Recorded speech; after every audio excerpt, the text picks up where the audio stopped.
Kết hôn 5 năm, anh ta chỉ gần gũi người phụ nữ một lần trong đêm tân hôn. Mỗi lần người phụ nữ nói chuyện này, anh ta viện lý do chăm sóc con đồng đội, mà từ chối. Lily, tâm trạng con khá hơn chưa? Người hiểu con là bà. Bà ơi, con đỡ nhiều rồi. Vợ chồng ai chẳng có lúc mâu thuẫn. Đầu giường cãi nhau cuối giường hòa. Không để giận qua đêm được không? Bà, em rằng con làm bà thất vọng. 5 năm qua chúng con không chung giường. Hòa giường nào? Con nói gì? Sao lại thế? Con ngủ giường. Anh ta ngủ sofa. Con nghĩ anh ta cần thời gian. Con chờ. Phát hiện trong lòng anh ta đã có người khác. Mọi người cùng đau khổ. Chỉ bằng con buông tay trước. Nên con nói ly hôn. Là thật. Không thể thật hơn. Bà ơi, con không cần gì. Chỉ muốn của nhỏ sống cùng con. Con đi hỏi anh ta. Chẳng lẽ bị góa phụ mê hoặc? Giang Ly đương nhiên không cho. Nhưng cô không ngờ bà mạnh mẽ thế.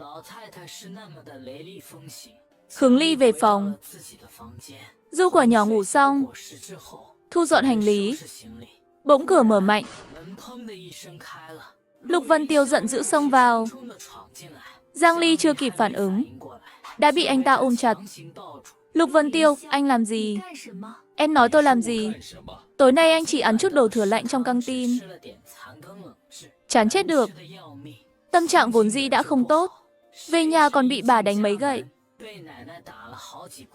Hỏi sao lại để vợ đẹp như vậy một mình 5 năm? Thật ra là 4 năm. Cô mang thai và ở cữ, sao tính được? Không phải cô mách bà tôi không ngủ với cô sao? Tôi chiều cô. Mắt Lục Vân Tiêu tối lại. Cúi xuống định hôn. Giang Ly chỉ thấy buồn nôn, nghiêng đầu tránh. Lục Vân Tiêu, nếu anh dám dùng vũ lực với tôi, ngày mai huân chương trên vai anh không còn nữa. Tin không? Quả nhiên anh ta buông cô ra. Ngồi bên giường, thở hổn hển. Ra ngoài đi. Làm bộ giữ gìn. Không phải cô muốn à? Nhưng giờ tôi không muốn nữa. Miệng nói ly hôn, lại lấy bà ra nói lý với tôi. Cô biết xấu hổ không? Chuyện này mà cô cũng nói được. Sao tôi không nói? Cho mọi người biết ai sai. Tôi đã cố gắng. Yêu đương cũng cần quá trình. Chúng ta không có cơ sở tình cảm đã cưới. Sao cô so là tôi phải yêu cô ngay? Ngủ với cô. Hơn nữa tôi thường đi huấn luyện và làm nhiệm vụ. Làm gì có thời gian nghĩ chuyện khác, toàn là lý do. Sao lúc nào Tô Vãn Thanh gọi cũng có thời gian? Chúc mừng anh Mai giải thoát. Sau này thích ở với ai thì ở. 9 giờ mai gặp ở đăng ký kết hôn. Mắt Lục Vân Tiêu trợn lên. Nhưng trong lòng tức giận. Không muốn nói câu nào theo ý cô. Chăn gối trên giường. Bị ném ra phòng khách. Con ra làm gì? Lý Mỹ Trân vừa ra toilet. Nhìn cửa đóng đối diện. Liền hiểu ra. Không được, sao con đuổi chồng ra phòng? Mẹ đi nói nó. Mẹ đừng lo. Mẹ càng như thế, sau này nó càng quậy. Con trai, nói thật với mẹ. Con có thích Vãn Thanh. Mẹ cũng nghe làng xóm đồn. Nói xấu người khác thì sau này đừng nói. Vợ con gây chuyện. Sớm muộn cả khu đều biết. Con sắp lên đoàn trưởng. Mẹ nhắc con chú ý. Đừng để ai nói về lối sống của con. Lý Mỹ Trân còn nghi ngờ Tôn Diệp có phải con của con không? Nhưng lúc này hỏi ít sai ít. Sáng hôm sau, Giang Ly dậy không thấy Lục Vân Tiêu. Chờ đến 9 giờ vẫn không xuất hiện. Cô đành đi hỏi chính vì sao lại vậy. Người trong văn phòng bảo anh ta ra nhiệm vụ từ sớm. Mai mới về. Không sớm không muộn. Giờ mới ra nhiệm vụ. Không phải không muốn ly hôn chứ? Hướng Ly chợt nghĩ đến tháng 3 năm sau. Anh ta sẽ thăng chức đoàn trưởng. Có phải sợ ly hôn ảnh hưởng thăng tiến? Kiếp này anh ta thắng trước hay không không liên quan đến tôi. Ai thèm kéo dài đến lúc đó. Chuẩn bị trước. Giang Ly đến nơi đăng ký kết hôn hỏi. Thủ tục ly hôn cần gì? Sau đó cô đến cửa hàng gọi anh trai. Anh cho em mượn máy ảnh được không? Em mượn máy ảnh làm gì? Hướng Ly không dám nói thật. Tất nhiên là chụp ảnh kỷ niệm với mọi người. Của nhỏ cứ đòi chụp với anh Sâm. Em nhớ Nhạc Thái. Vừa hay mai nó về thành phố. Anh hỏi nó xem, Nhạc Thái là ai? Bạn em, anh quên rồi. Trước cùng đoàn. Chuyên ngành vẫn liên lạc. Giang Ly nhớ ra, anh trai từng nhập ngũ. Mấy năm trước Giang Ly chưa lấy Lục Vân Tiêu. Gặp một lần, cảm thấy không hợp. Không mượn ai khác à? Mượn ai chả là mượn máy ảnh. Chuyện lớn lắm à? Về rồi nói. Cúp máy. Giang Ly về khu tập thể. Quả nhiên Lục Vân Tiêu chưa về. Tối Giang Ly lẳng lặng thu dọn hành lý. Mẹ, mình đi đâu? Mẹ đưa con về nhà ngoại. Được không? Lâu rồi con không gặp anh Sâm. Được. Con nhớ anh San San. Con không thích chơi với Tôn Diệp. Nói ba không thích con, thích cậu ta.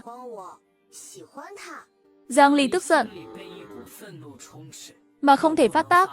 Con là con ba. Ba chắc chắn yêu con. Nhưng ba bận. Không có nhiều thời gian ở bên con. Hơn nữa, ba không như mẹ nói yêu con. Con biết ngay mà. Sáng hôm sau, Giang Ly làm bữa sáng cho của nhỏ. Bỗng nghe tiếng Tôn Diệp ngoài kia. Của nhỏ ra chơi đi. Giang Ly bước ra. Thấy Tô Vãn Thanh đi tới. Tay bưng bát bánh bao. Chuyện Tôn Diệp giành đồ chơi của nhỏ hôm qua. Là nó sai. Nên tôi dậy sớm làm bánh bao. Xin lỗi cô. Của nhiên hàng xóm đi ngang. Ai cũng khen Tô Vãn Thanh tốt bụng. Ngược lại thấy Giang Ly nhỏ nhen. Chuyện trẻ con giành đồ chơi. Mà phải xin lỗi. Quả nhỏ chạy ra. Tay cầm bánh bao. Tay kia là màn thầu. Bánh bao trắng mịn. Trông mềm ngon. Bánh bao ai cũng có. Cô làm đấy à? Không thì là cô chắc. Mắt Tôn Diệp sáng lên. Chạy tới luôn. Bánh bao gì mà? Ngon thế, tôi cũng muốn. Quả nhỏ chịu thiệt nhiều rồi. Quay người không cho.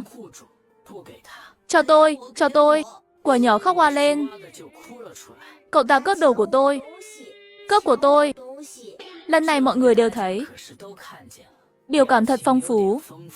Thằng bé sao thế, bá đạo quá. Bình thường trông thật thà.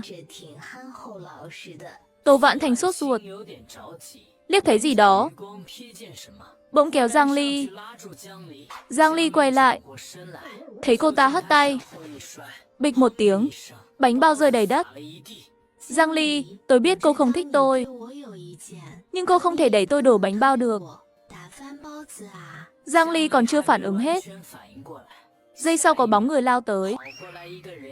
Lục Vân Tiêu đỡ Tô Vãn Thanh dậy. Vãn Thanh, em không sao chứ? Giang Ly sao cô đẩy người? Không xin lỗi mau. Tôi không đẩy, xin lỗi gì? Nhưng góc Lục Vân Tiêu nhìn. Chính là Giang Ly đẩy Tô Vãn Thanh. Không sao, Giang Ly chắc vô ý thôi. Đừng trách cô ấy. Lục Vân Tiêu càng tức. Bước lên 2 bước nắm tay Giang Ly. Xin lỗi ngay. Giang Ly mạnh tay hất ra. Lục Vân Tiêu, anh bệnh à? Anh không chỉ mù mắt mà còn mù tim. Tôi không có gì để nói với anh. Tôi thấy rồi. Là Tô Vãn Thanh tự ngã. Giang Ly xúc động. Bát canh sườn không vô ích. Cô nói gì không phải. Rõ ràng cô ta đẩy tôi. Cô chủ động lại gần. Giang Ly chỉ quay lại. Không làm gì cả. Cô tự ngã. Tôi từ nhà ra thấy rõ ràng. Không phải, bà Vương. Sao bà bênh Giang Ly? Ý cô là tôi oan cho cô. Tôi ở khu này chục năm rồi. Chồng tôi, con tôi đều là quân nhân trung thực chính trực. Lời tôi xứng với huân chương của họ. Con cô cố tình ngã đổ oan cho Giang Ly. Không biết có ý gì. Giang Ly thấy thật thoải mái. Cô bước 2 bước. Bốp. Tát Tô Vãn Thanh. Đó là giá cho việc hãm hại tôi. Giang Ly, thấy không, đời còn công bằng. Mọi yêu ma sớm muộn hiện nguyên hình. Anh là chiến sĩ bảo vệ Tổ quốc. Phải nhìn rõ hơn người khác.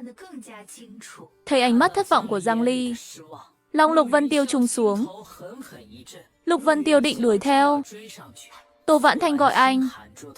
Vân Tiêu, anh phải tin em. Em biết của nhỏ thích bánh bao. Sáng dậy sớm là mang sang. Em thật lòng muốn làm lành với Giang Ly. Nhưng anh ấy rõ ràng vẫn còn thành kiến với tôi. Anh ấy đánh tôi. Em về đi. Sau này đừng qua đây nữa. Bị người khác thấy lại nói này nói nọ. Không tốt cho em đâu. Tô Vãn Thanh khựng lại. Muốn nói gì đó, nhưng anh ta đã đi xa. Sao lại thế? Sao Vân Tiêu không giúp mình?